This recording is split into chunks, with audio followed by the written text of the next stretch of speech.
Welcome back, YouTubers. This is Roger at Gateway Cycles, back at you again. Got a nice one for you today. This is the 2004 Honda CB600RR. Looks like we got a good stretched swing arm on this thing.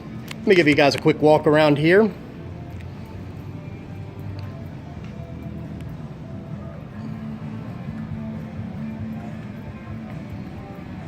Wow, look at that stretch. That's pretty awesome.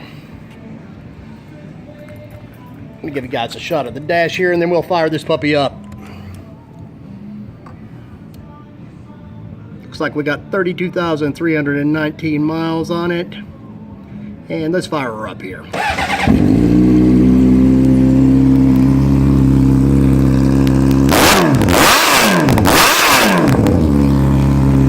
Oh yeah. Alright guys, come on down here to beautiful Mount Sterling and check us out at Gateway Cycles, or you can check us out on the web at www.gatewaycycles.com. And don't forget to hit that like and subscribe button so we can get more videos out to you. Thanks for watching, guys.